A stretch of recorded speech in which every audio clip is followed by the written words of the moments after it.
A man uncovers a mystery underneath a pile of wood. A dude out for a hike gets a bizarre assignment. And then we answer once and for all how to sell your soul to the devil and what the cost actually is. Today on Dead Rabbit Radio.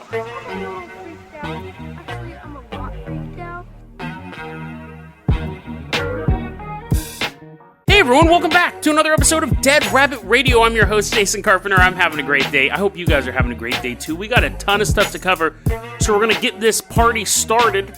First, let's give a shout out to one of our legacy Patreons, Tayshana V. Tayshana V, thank you so much for continuing to support the show. You've been supporting the show for a while. You're going to be our captain, our pilot this episode. If you can't support the Patreon, that's fine too. Just help get the word out about the show. That really helps out a lot. So Tayshana, let's go ahead and we are going to start off in the Jason Jalopy. We are going to take a little road trip out to Safford, Arizona. It sounds like someone's tuning a banjo, so I think we should tune the engine. The Jason Jalopy is going all the way down to Safford, Arizona. It's September 18th, 2020. Just a few days ago this happened. It's 9:30 at night. And there's this dude, he's this old man, he's out walking around his house, and he walks past this woodpile. And in the woodpile, he hears a strange noise.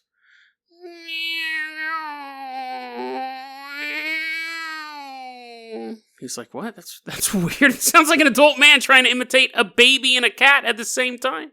Old man is perplexed. He's never heard that sound before, because he doesn't listen to this podcast. So he walks over to the woodpile. He's like, now it sounds like it's trying to laugh like an adult male. He begins removing the wood, and underneath this pile of wood in his backyard, it's 9:30 p.m., super dark, super spooky, he sees a pile of mud, and it's moving, and it's making that noise. I'm not going to do it again. But just rewind it, and then fast forward to this part, you'll hear the noise again. He sees this pile of mud moving. He's like, what in tarnation is this? He picks up the mud, and he realizes quickly, it's not a mud monster, if that's what you're hoping for, if that's your fetish. He picks up this pile of mud, and he realizes that it's a human baby. And he's like, what? I've seen babies all over the globe, but I've never seen a baby under a pile of wood before. He calls out his wife. I don't know what her name is. We'll call her old-timey name, Ethel. And this takes place in September 18th, 2020. I don't know why I'm acting like it takes place in 1892. Ethel grabs the horse-drawn cart and she jumps out. What's going on, Pa? And he's like, look at this muddy baby. And they're like, oh, that's awful. Where'd you find it? Underneath the woodpile. And then the old man starts imitating that noise. She's like, knock it off. They start washing the baby off. They start cleaning this baby off. I mean, I think the first thing you should do is probably, get it inside to where it's warm. You just found it under a pile of wood. Also, make sure there's no black widows on it, because then you just drop the baby, because spiders are gross. They start wiping this mud off this baby, and they get to a layer of flesh. Because that's how mud works, right? You move it off a human body, you see parts of the body. And now they're seeing scratches on this baby, and they're like, oh my, and they keep washing the mud off. And then they notice the baby has a poop-filled diaper, which was in the news article, but I think that was the least of his worries at this point, right? They're like, he was covered in mud, and also he stank like poop. But anyways, they clean, I don't know if they changed his diaper right there, but as they're cleaning the mud off of him, they clean it off start off at the feet, they're slowly moving up the thighs, and they move to a little baby belly, and then they smudge away mud from the baby's face. It's their grandson. The grandma walks into the house, and sitting in the house is Destiny Ballard. She's 22 years old, and the mother of the woodpile baby. But it wasn't born in a woodpile. This baby is 4 months old. It normally isn't covered up by wood. Grandma walks in and goes, hey, Destiny, something really weird just happened outside. So Destiny goes, oh, yeah, sure. Let me pause the Alfred Hitchcock Classics collection here. What's up? What's up, Mom? What did you find that was weird outside in the woodpile? And Grandma's like, okay, I didn't mention the woodpile. That was you, but I'm a little concerned. Where is my grandson? And at this point, Destiny looks at her mom, and a little tear comes to Destiny's eye, and she goes, I didn't know how to break the news to you, Mom, but a couple hours ago, my son died. She just kind of just fell over and died. And I haven't seen him since. And I didn't alert anyone to the fact that he was dead somewhere in the house. Do you mind if I turn back on my movie? And the grandma's like, whoa, wait a second. So you're telling me your son died? My grandson died. Yeah, he died earlier. It's like crib death or something, but there was no crib involved. He was just walking and fell over. And grandma's like, okay, well, that's disturbing, but explain to me this. And she was holding the baby behind her back the whole time. The baby was perfectly quiet. They put a little bit of mud, put a little mud mask on him so he can't talk. Explain to me this. And she pulls out this baby and then breaks the mud off of his face. And Destiny's actual quote. Oh, that stuff, I don't know if the grandma pulled a prank or if she was watching the Alfred Hitchcock collection, but Destiny's actual quote. So what actually happened was, before I made all that stuff up, baby was found in the woodpile. The grandma does come in and ask Destiny, hey, where's your kid? Destiny goes, oh, he died earlier. The grandma goes, then why did we find him underneath a pile of wood? And Destiny's actual quote is, he must have reincarnated. So she's in jail now. She's in jail now. She buried that baby underneath the wood at 9 a.m. He was underneath that woodpile for 12 hours. And it's just a miracle that the grandpa was walking by. And he heard that baby. Otherwise, he would have been out there all night long. It would have gotten even more muddy. So a miracle that he was found in time. But a couple questions. If you had a baby at your house, right? You have a baby, and one day you're walking through your backyard, and you see a mud-covered baby in your backyard. Wouldn't your immediate thought be, that must be my baby? Because there's no other babies around, right? Would you think, I don't know whose baby this is. That was true, too. They kept saying in these articles, the grandma and grandpa didn't know it was their grandson until they cleaned the baby up. I think the fact that there's a baby that's 500 yards within where that might be too big, but maybe 50 feet. Otherwise, you're going to other people's houses, and you're like, that's my baby! Psst, ring through the window. They're like, sir, we've told you 8 times this week. It's not your baby. You've been doing this to every house within 500 yards of your own. You'd think if you found a baby on your property, you would just assume it was yours. Again, I guess that is bad. That's bad practice as well. Girl Scouts are showing up. You're like, oh, my daughter's back. Yeah, I guess you probably shouldn't assume. But if I was in the middle of nowhere, i.e. Safford, Arizona, if I found a muddy baby out there, I would just assume it was mine. And then I just take it home. Cops are like, Jason, quit taking these babies. So, anyway, she's in jail. And that's kind of the end of that story. I really like that story. 1, because the baby was saved. It wouldn't be a cool story if the baby disappeared. But 2, like, reincarnation's cool and all, but I don't think you should use it as your criminal defense.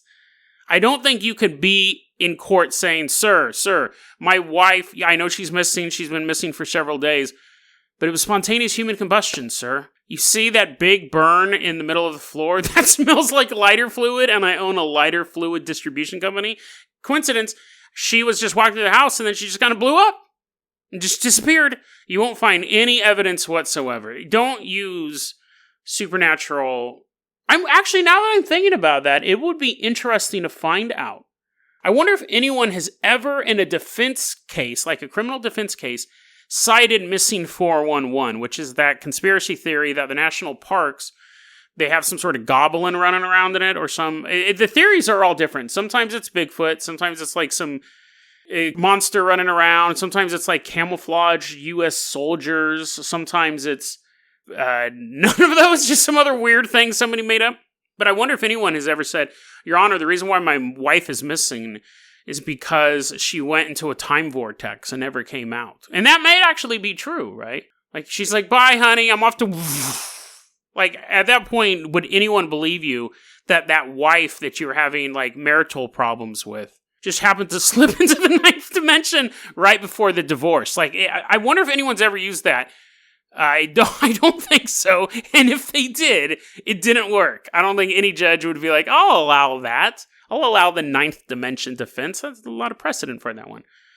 But yeah, if future criminals, I hope you're not future criminals, but don't use the paranormal as your excuse. Don't say, oh, I must have reincarnated. That's how it works, right? Babies just kind of fall over and they die, and then they just reappear under piles of stuff. That's how I got that baby, remember? I was just walking down the street, and I saw a woodpile, a little baby popped out of it. There's really no way to segue from that one. I used to be so good at segues, but let's see. From babies popping out of piles to aliens giving guys smiles. But they don't do that in the story. They actually terrify him. But it's a segue. Tayshana V, let's go ahead and hop in that Dead Rabbit dirigible. We are headed out to Virginia. We're flying out there. It's June 1997. It's 11:50 at night. So we're going to be hiking through the woods, and then I stop you, put my hand on your shoulder, and I go, stop. And as we're hiding in the woods, there's a dude walking alone through the woods. He has like his walking stick. Very suspicious. He's out at 11:50 at night, I must say, although we are currently out late at night in the forest too. But do people really go for hikes that late at night unless they're like a vagabond or a camouflaged U.S. soldier looking for another person to grab out of a national park? This guy's walking through the woods and he sees a clearing. UFO is just sitting there. It's like landed on the ground. So I guess the engines aren't running unless they're idling it. It's silent. It's just a UFO sitting there. And he can see like there's little portholes in the UFO. And he's like, oh man, what is that? I was looking for a baby. I was looking for a woodpile. I get a new baby. But instead I'll look at these extraterrestrial visitors. They do kind of look like babies. So he's looking at these portholes and he sees these little aliens walking around. He describes them as children with big heads. So I would assume this is a gray alien type thing. That's the only description we get from this. Now, he does the practical thing. We cover a lot of these stories. He does the most practical thing. He makes a 180-degree turn and takes off running through the woods. But before he can even get a few steps, he feels a hand on his shoulder, and it freezes him dead. He can't move any further. He spins around to face whatever it was grabbing him. Here's one of these aliens standing in front of this startled man in the middle of the woods. The alien looks at him and says, "Find the others." And the next thing, the dude remembers he's waking up. Now, okay, I know what you're thinking. Jason. Did you just tell us about a dream? Maybe. I don't think so. Because when he woke up, there was a pine cone in his hand. And I made that detail up. I don't think he was dreaming, just because otherwise I'm telling stories about dreams. It's possible, let's put on our conspiracy caps here, that this story's true and he wasn't dreaming. But aliens are known to drop people off at home because they're very polite. They're very polite aliens. They don't drop you off at a bus stop and take all your money and you're like, oh man. They dropped him off at home in his bedroom. Now, according to him, this was from thinkaboutit.docs.com and they got it from Newfork, which is a UFO research organization. His story is, him ending with him waking up in bed does throw a little salt on it. But I wanted to tell this story for this reason. The statement, find the others. Obviously, we have to wonder, like, who are the others? Are they other people like him? Are there other people who have dreams? Is it 7 billion people he has to find? Is it other alien abductees? Is there some other hidden purpose for finding them? But we could go on and on about that. I wanted to use this as a thought experiment. Because this is something I've thought about for a long time. What's worse? Living in the world we live in, the mundane world. You wake up, you go to bed, you have dreams like this guy, you find babies in wood piles. It's just a normal... Actually, those are the outliers, right? You never find a baby in a wood pile, thankfully. But the world is really mundane, and that's the reason why we like ghost stories and alien stories and stuff like that. It gives us a glimpse of something more than what we know. And even ghost stories and alien stories are so fleeting. We just kind of hear about them. You might have experienced them. I've had encounters with ghosts and paranormal stuff, but I've never seen an alien or anything like that. Never seen a U.S. soldier hit a button on his shirt, and then he decloaks, and he's like, welcome to this forest, Jason. Run. And I hear a gun cock, an invisible gun. So, we have, a thin veil of, paranormal stuff. But for the most part, the world's mundane. And you guys know what I'm talking about. What's worse, living in the mundane world that we live in, or living in a world where there are, superheroes, or vampires and werewolves exist? And because of that, there is a group of underground werewolf hunters, or vampire hunters who've been trained for generations to fight the forces of evil to keep them back. Or there actually is a reptilian agenda. Right now there's some colonel, he's banging his hand on a table and he's like, they will That hurt my throat. So he talks in a normal voice. He goes, "They will understand the true might of the reptilian army tonight. At 11:50, we're going to go out. We're all going to walk through the woods. We're going to attack anyone." And then, like, you have U.S. troops uncamouflaged. They're naked. They're running through the woods. And all this craziness is going on. But you're not part of it. You're still just a mundane dude. And every so often you pick up the newspaper and it's like, the vampire hunters once again laid siege to Count Dracula's castle. He wasn't there. They will be back tomorrow. What's worse, living in a world where you kind of hope that stuff exists, but you really know that it doesn't? Like vampires and werewolves, sure, ghosts exist and aliens exist, but they exist, again, in such a fleeting sense. Versus a world where aliens and monsters are openly acknowledged. And you can read the newspaper every day, like you have the sports section, entertainment section, supernatural section. It's readily known. There's no debate over whether or not this stuff is true. But you're not a vampire hunter. You're not a werewolf hunter. You're not one of the soldiers fighting against... And you never can be. See, these were chosen people. These are people who've been fighting this war for eons. It's passed down, da-da-da. What's worse? What really is worse? I thought about that before. Like, would it be worse to live in a world with no superheroes? Or a world with superheroes and supervillains, but you were still just a scrub?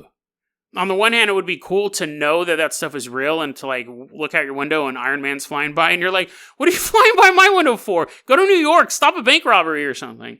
But you're just a dude in this world of superpowered beings. So when this alien says find the others, that kind of sparked that memory back in me. Like, if this story is true, there's a certain group of special people out there. And statistically, it's not us. Like, that's one of the allure of conspiracy theories, and I've talked about this several times on the show. It gives us hidden knowledge. It makes us one of the elite.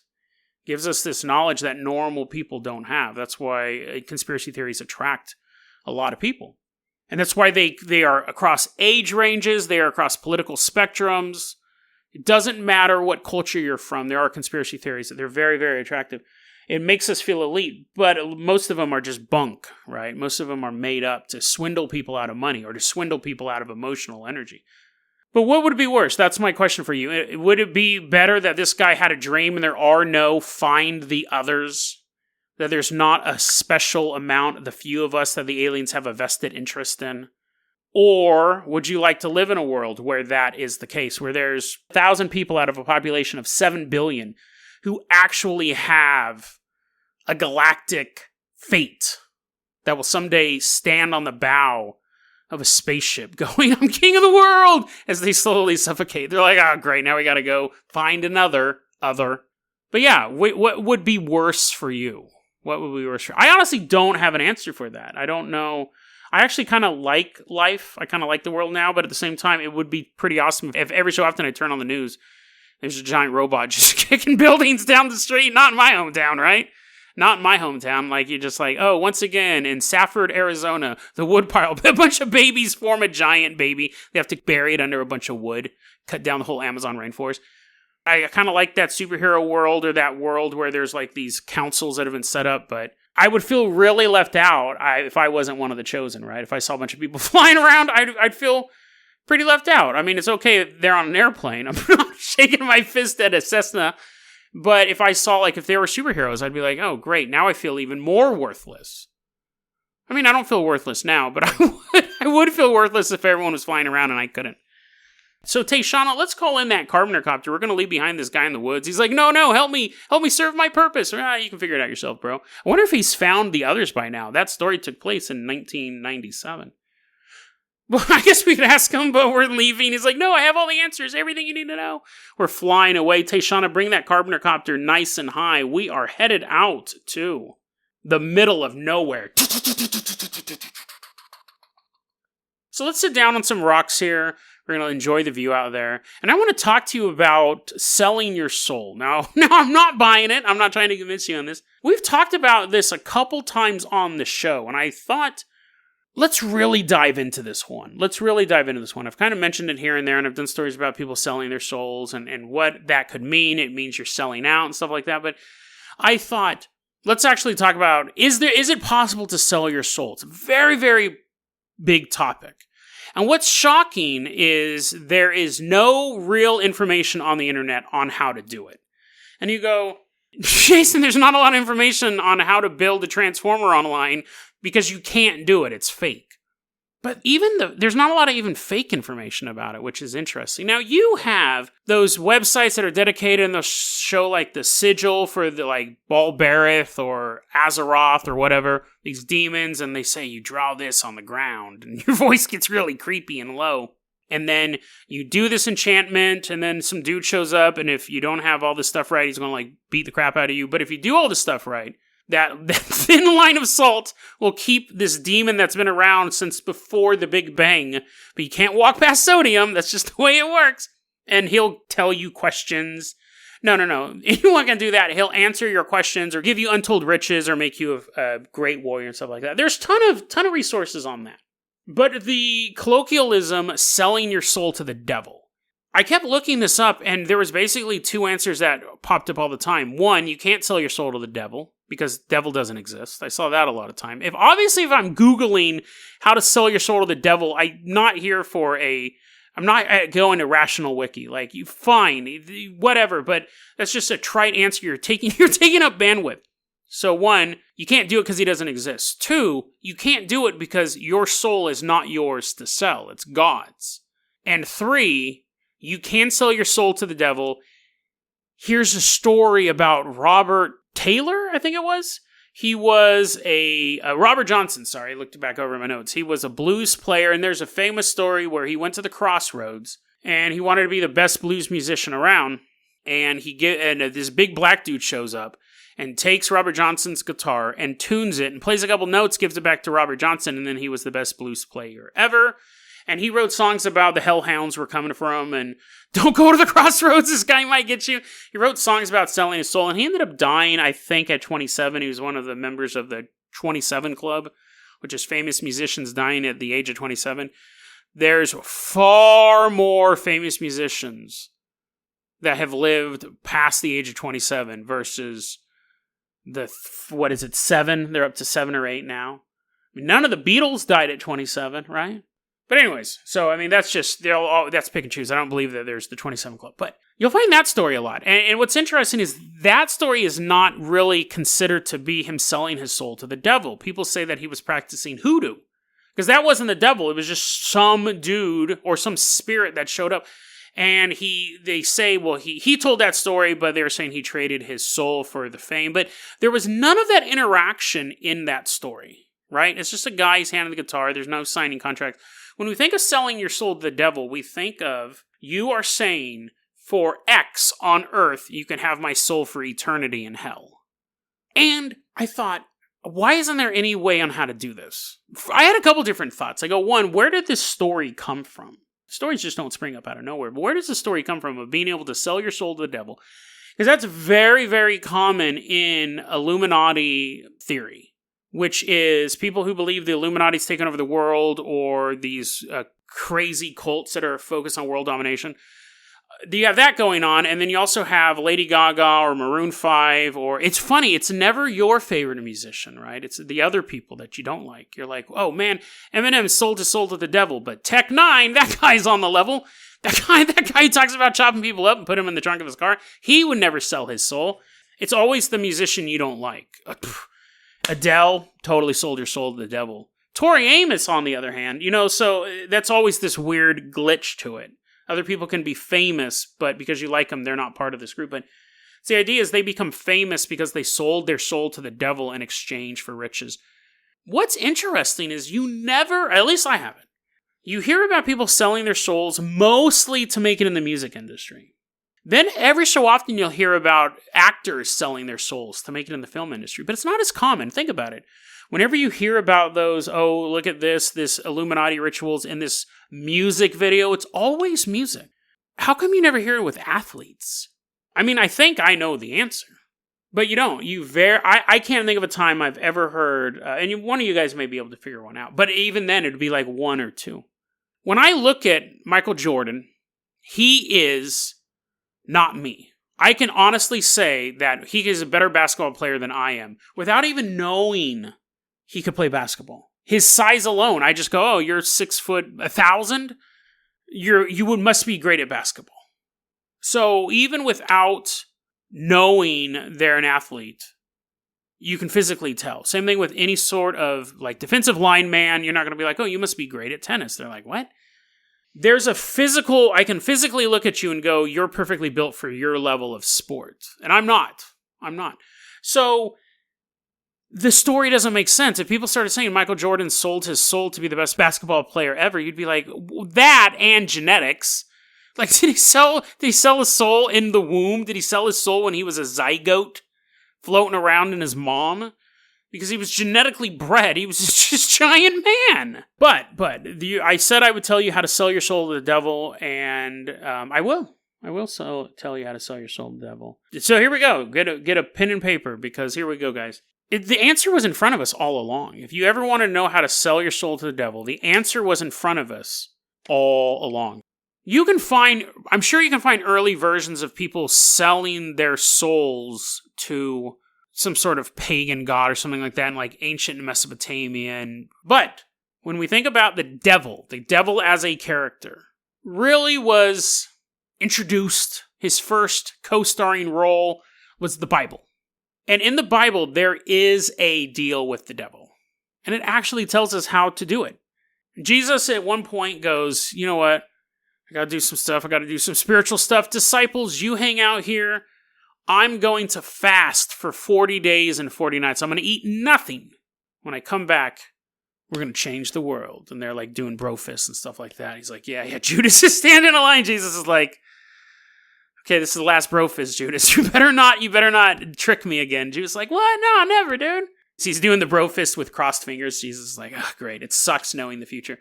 So Jesus walks into the wilderness, and he doesn't eat for 40 days and 40 nights. And lo and behold, the devil shows up. First, the devil says, hey, Jesus, I know you got all these magical powers and stuff. See those rocks? Those rocks that a bunch of podcast people are going to be sitting on a couple thousand years from now? Those rocks, turn them to loaves of bread. You eat them. Who would know? Right? You didn't bring anything with you. Disciples will never know, bro. And Jesus is like, nah, dude, that's cool. I don't need no bread. He's actually starving at this point. He turns around, he wipes a tear from his eye. He's like, yeah, Satan, that didn't work.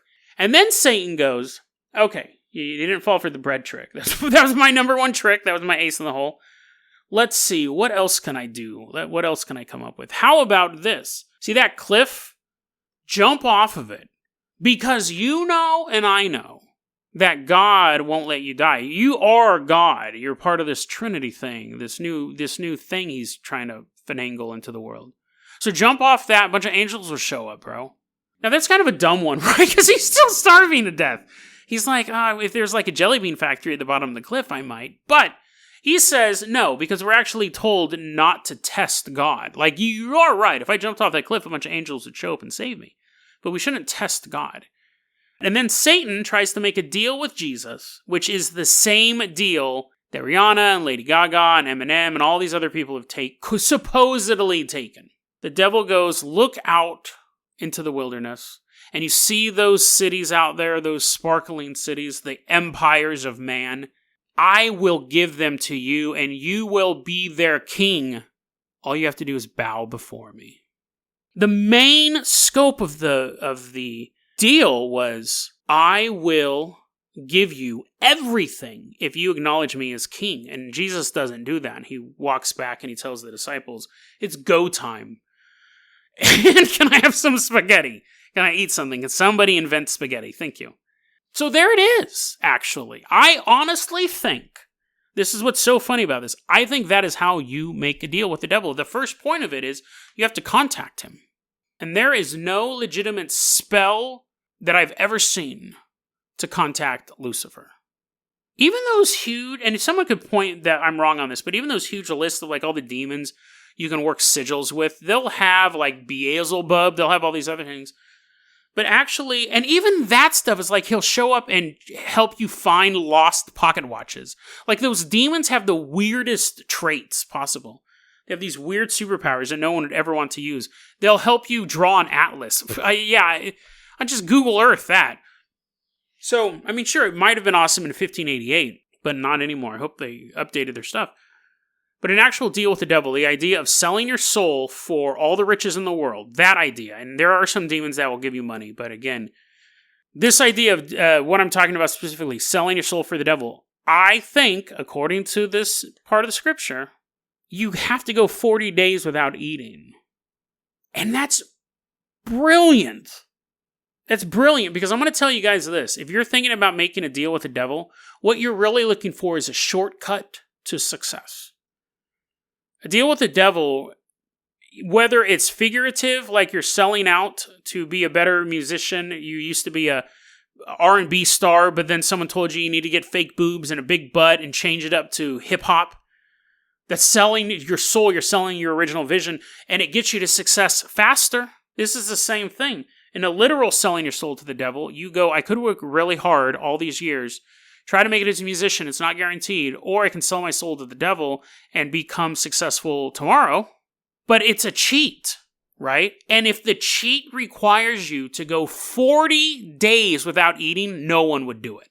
Because in those 40 days of not eating, if you took, first off, don't do this. I mean, you could go 40 days without eating with the right supplements, but I'm not advising. This is not a medical podcast. But you know what I'm saying? Like, if you want to take a shortcut in life, going 40 days without eating is so much work. That's the ritual to make the devil appear. I 100%, if there is a way to make the devil appear, I think it was hidden in that passage. If anyone's selling the soul to the devil, they're going 40 days without eating. I honestly think that might be the right step. Okay, let me back up. Not the right step. I honestly think that is the key to activating this. And it would require so much willpower and so much hard work to go 40 days without eating that you might as well pick up that guitar and just really, really practice for 40 days and see where you're at. And then do another 40 days and another 40 days after that. Because I'll tell you right now, that's way less work than not eating for 40 days. And it's also a lot more healthy for you. So sure, it's possible that you'll be on the cusp of success, or maybe not. Maybe you're just sitting home lazy one day. The devil appears in your living room and says, I have plans for you. But it's very, very unlikely. Really, it looks like you have to summon him to sell your soul to the devil. And to do that, the first step is incredibly hard. Most humans could never even survive this, to go 40 days without eating. It would be one hell of a weight loss diet. But in the end, you lose more than your weight. You lose your soul. But the funny thing is that your soul isn't yours to give up. It's almost this cosmic joke.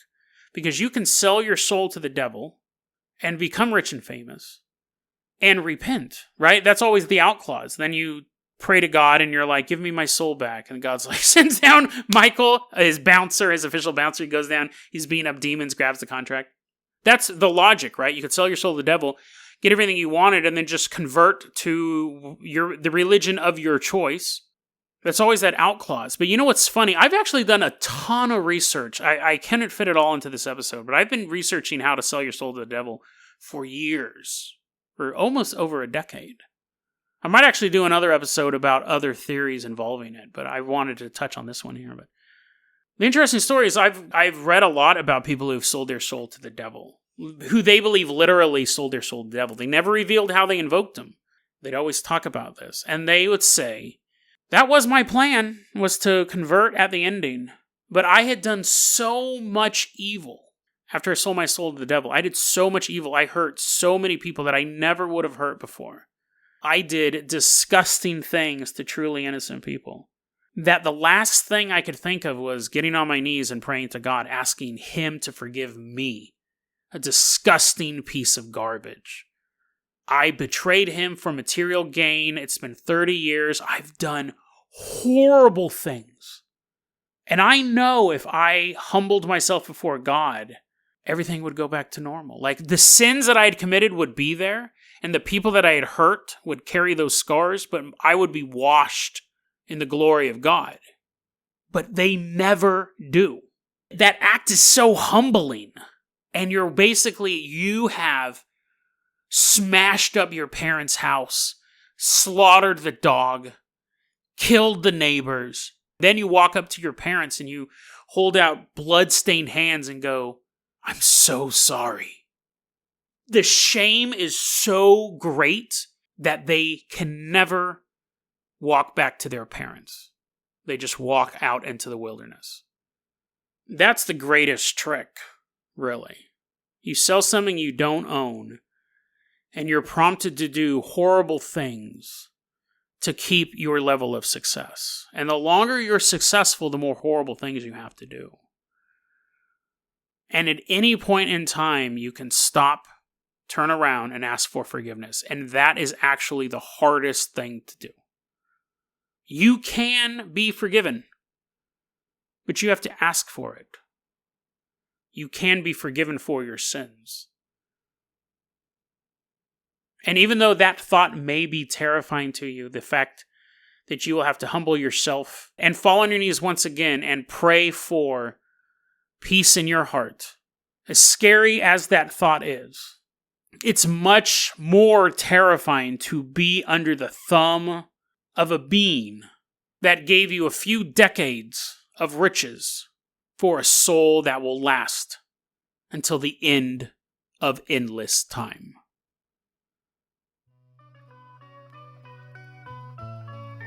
DeadRabbitRadio@gmail.com is going to be our email address. You can also hit us up at Facebook.com/DeadRabbitRadio. Twitter is @DeadRabbitRadio. Dead Rabbit Radio is the daily paranormal, conspiracy, and true crime podcast. You don't have to listen to it every day, but I'm glad you listened to it today. Have a great one, guys.